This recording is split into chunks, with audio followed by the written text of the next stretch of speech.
Hello everybody, welcome back to the channel. My name is Bryce and today is Wednesday, October 15th. I haven't posted in a while and I'll explain why. I have been extremely busy. So for those of you that don't know, I work at a co-op. You can probably tell which one. And I primarily work in an elevator. I'm also a commercial applicator, but when we're not out in the fields, I'm in the elevator. And as you can imagine, in the fall, it is very busy. We had a super good run. It didn't rain for 3 weeks, and I worked Monday through Sunday for 3 weeks straight. This is Monday this week started week 4, and we finally caught some rain, and that was awesome because people were getting tired and grumpy and burnt out, and everybody just needed a break. So it is actually currently 3 o'clock. I actually left a little bit early today just because there's no farmers out in the field today, and there's stuff I would like to do at home in the daylight. So today is Wednesday. On Friday, I plan on getting rid of 4 out of the 5 Holstein steers of mine. I'm gonna keep 1 back for beef for myself, as well as my mom and dad. So I got my pickup running right now. It's hooked up to the manure spreader that I brought home from the farm like 3 weeks ago, and I haven't moved it because I've been busy. And I'm gonna get my truck hooked up to the livestock trailer and just look over everything. Just not something I want to do when I get home late in the dark. I just want to go to bed. So we're going to get that done here this afternoon. And another thing that you guys haven't seen is this is the pen up at my house here where I had half and half at my old cow. And I've updated the fence. Before, it was just T-posts and 2 strands of barbed wire. And it was a pretty crude, fast thing I put up. But that's all that needed to keep the old cow in. Well, I figured I should do something different. I could utilize this little area to run calves in if I wanted to. So I put wood posts in, and I got a bunch of used cattle panel. It definitely isn't pretty, but it is working so far. I have both my heifers up in here. They're able to go inside. Got a feed bunk out here. Got the water tank. And there's all this junk here. But they have quite the big yard. It goes in between the Quonset and the barn there and all the way back to there. So that's what we got going on here. I've had these girls up here for, probably a little over a month. I brought her home from pasture. She was with the rest of the calves, but I didn't want my little Angus heifer getting lonely, so I paired both of them up here, and none of this had been grazed all summer, and they really made quick work of that, chewing it all down so it looks nice. And then I have another surprise for you. Let's see what we got in the barn. Hi! How are you guys? So these are the new addition to a little funny farm operation we got going on here. They're twin boys, and my dad and Uncle Greg are twins, and Chuck and Greg are their names, so I named them Chuck and Greg. I got those from a friend of mine who has a dairy goat farm, and I'd mentioned to him that I'd like some goats, and he called me one day, said they had a set of twins born and the mother didn't want to claim them, and came and got them. So they were like a couple days old when we got them. So Mackenzie's been bottle feeding them, and I think another week or so bottle feeding them, and then they'll be weaned. But that's definitely a new experience for me. I've never done anything with goats before. Coming into the barn here where I got all my hay stacked. Been selling quite a bit of hay yet. I'd say it's still probably half full, but I still got people that want some. So that's also tough with my busy schedule this time of year, trying to find times that work for me, plus the buyer, to sell some hay. And then I probably have another 100 bales that I put in the hay mow at the farm there. But yeah, so that's a little update there. So I got everything done outside that I wanted to do. I got the manure spreader unhooked, just got some stuff moved around, hooked up, ready to go. What I'm gonna go do now is go give one of my steers a shot. I don't know if he's got some pneumonia or what's going on. In the last 2 days I've went and fed. All 5 come running up from the pasture and run into the little corral where the feed bunks are, and he just lingers outside, doesn't want to come in and eat. And I can just tell by the way he's walking, something ain't right. So I got some Drax in here. I'm going to go give him, I don't know, probably 6 cc's of that and see if that helps him out. Because when I went and fed him this afternoon, they all got up and he just kept laying there. This weather change probably wasn't the greatest for him, where we went from 70, 80 degrees, sunny, breezy days, and now we're 45, 50 rain. So I'm gonna go give him a little shot of this here, and hopefully that does something for him to make him feel better. So thought on the way over here, I was going to keep a calf back for beef, like I said earlier. If I give this calf a shot, I'm not going to be able to sell this one on Friday because I know that there's a withhold on selling after you give a vaccine. So I'll have to read the bottle. I don't know the exact amount of days, but I think that's the one we're going to have to keep back and then ship the other ones off. So we're out here at the pasture now. So what I'm talking about, it's this guy over here who ain't feeling good laying down, is I'll get here, they'll all run in here to eat, and he just hangs right outside the gate. And when I came here this afternoon, he didn't even want to get up, so I'm probably going to try and chase him in here. We'll shut the gate and then give him a poke.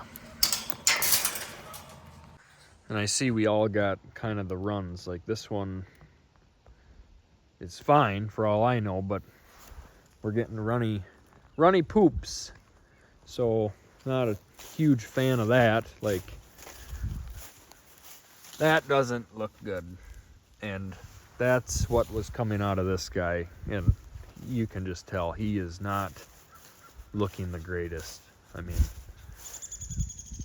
you don't feel good, do you, bud? All right, so he got his shot. Hopefully he starts to feel better.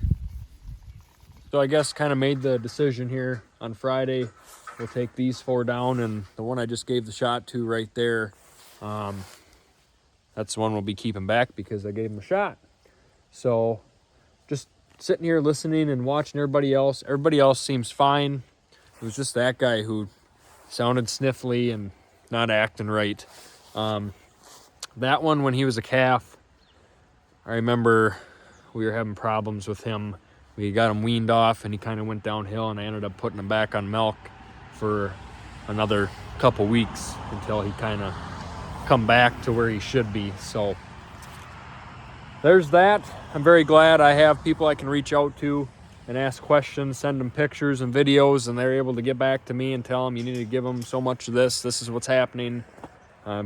Definitely learning a lot while doing this. So then I just got a text from a friend of mine, and she said that it's 18 days withhold with giving Draxxin. So I for sure cannot sell him within 18 days. So, but these other 4, they're ready to go whenever. So it is the next day, the 16th. After work, swing over here, feed the calves. And this black one right here, the second one, that's the one we gave the shot to last night. That's the first time I've seen him come right in here to eat in 3 days. So either he's hungry or that shot did something for him. So that's a good feeling.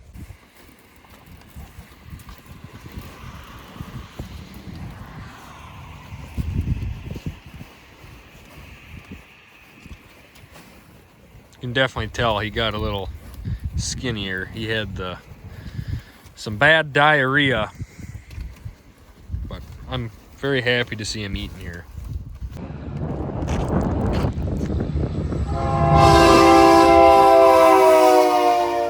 All right, so 6:30 here now. The plan is Aiden's going to be coming over here shortly, and we're going to go down to the pasture. He's going to help me load up those 5. We're going to bring them back home here.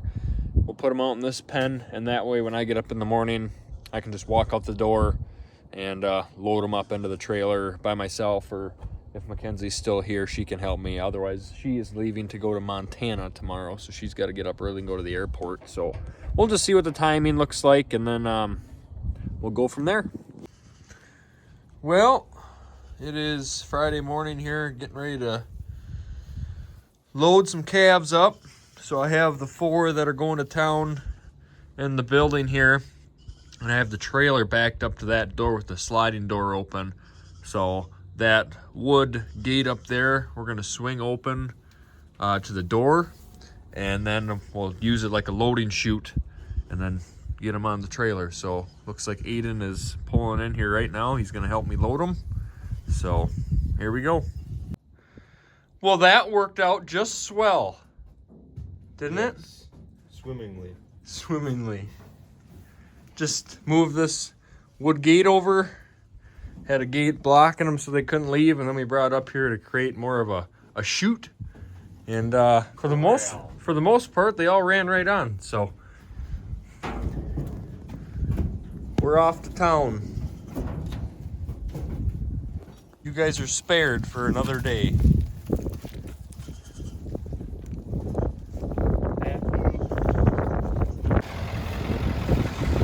All right, we're gonna take off here.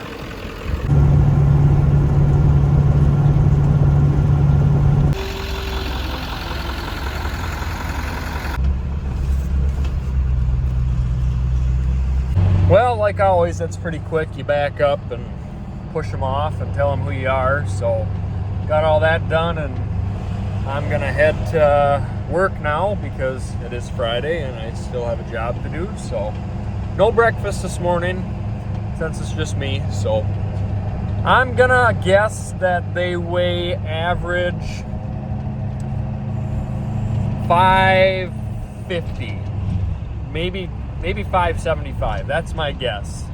But I will let you know what they bring when I find out. This is such a pretty town down here in the Bluffs.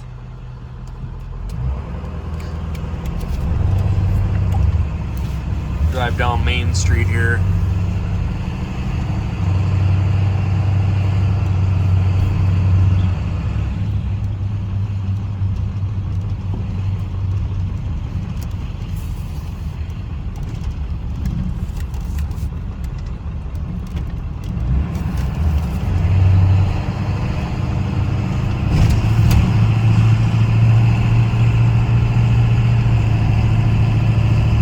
Well, all right, guys, it has been a while. It is now December 7th, and as you heard me rambling at the beginning of the video saying how busy I was this fall, well, that kind of continued all the way until, a week or so ago, where I now have some free time and I'm finding time to do this. So it is a Sunday late morning now. I'm over at the farm right now, and we're going to go over these sale barn tickets here, and I'm going to go through the numbers with you and explain to you what I got. So I'll put the ticket up here on the screen as I'm talking so you guys can kind of see what I'm looking at here. So on the 4 Holsteins that I took down in this video, the average weight per head was 619 pounds. So they weighed a little more than I thought they were going to. They brought $296 a pound. So after all the deductions and everything that the sale barn takes out, we ended up with $7,085.10. And then I will go through the jerseys and the cow as well, just because that was a later video and I didn't really go into depth of the numbers and everything. So the 3 jerseys that I took down, the average weight on them were 376 pounds. They brought $360 a pound, which brings us to a total of $4,068.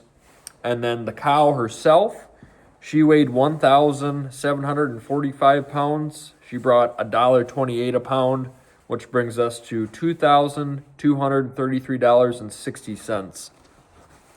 And then if you guys remember watching the videos, I also had a red and white bull calf that I kept a bull. And I had a wild dream of keeping him as a bull just for fun if I wanted to breed my heifers over at my girlfriend's place with, but I quickly realized I didn't want to do that. So I contacted a family friend and asked if they wanted him, and they seemed pretty excited about it. So I sold him just right out of my yard at $1,500. So I added that to that ticket, as you can see that. So all that said and done, we were left with a grand total of $11,716.32. I haven't gone through all of my receipts on feed and all that yet, so I don't have the, what I actually made taking all my expenses out. But I just wanted to get this video wrapped up, and I figured this would be a good thing to show. And I feel very, very good on how I did. I know I made money, and I had fun doing it, and it's something that I would like to continue doing. I know I said that I was going to buy more bottle calves this fall. Sorry to disappoint you, but I did not do that. The prices on calves are just astronomical right now. And for the little amount of calves I buy, I just don't think I can afford to buy a $900 to $1,000 Holstein bull calf at the moment. Just even the small amounts I do, even if I did 4, if you have 1 die, I mean, that's a lot of money. It's hard to make a profit when you do it in small numbers. And I'm trying to shift and go a different route here, and I'll kind of show you what I mean here. So what I mean by shifting and going a different route is this little girl, little Angus heifer. Little backstory here before I get into this. At the beginning of the video, all these animals are up at my house. Well, this big dumb steer, he decided to run through my fence and knock the fence down. And that was middle of fall, didn't have time to fix it. So I loaded him on the trailer and brought him here to the farm. And I cannot wait to eat this guy. But anyways, back to what I was saying. I want to try and aim and go more towards a cow-calf operation. I want to have purebred Angus heifer calf. The calf can nurse off the cow. I don't have to feed the calf. It's still going to be work, but it's going to be easier, I think. You guys might be able to correct me to go that route. And I don't know if I'll be able to start a herd with this heifer, being she was a twin. I don't know if she'll get big enough or if she's kind of going to be a more runty heifer, but we're going to find out. I haven't explored that area much. I don't know about that as much. I have a lot of neighbors and friends that I'm sure are more than willing to educate me on that stuff. But for right now, these are the 3 animals I have left. I have this steer. I have this Angus Jersey Cross heifer. I don't really know why I kept her. I just did, just because I wanted her to keep this one company. But then I had this one back. Anyways, I got three animals left here. I'm just kind of gonna grow them up and see what they amount to. They're living their best life here. They can come in here. I actually just cleaned this pen out the other day, put fresh bedding down. I grain them once a day. They got free choice hay and water outside. So yeah, feels good to wrap this video up. If you got any questions, drop a comment. If you liked it, give it a thumbs up. Subscribe if you want to see more, and we'll see you next time.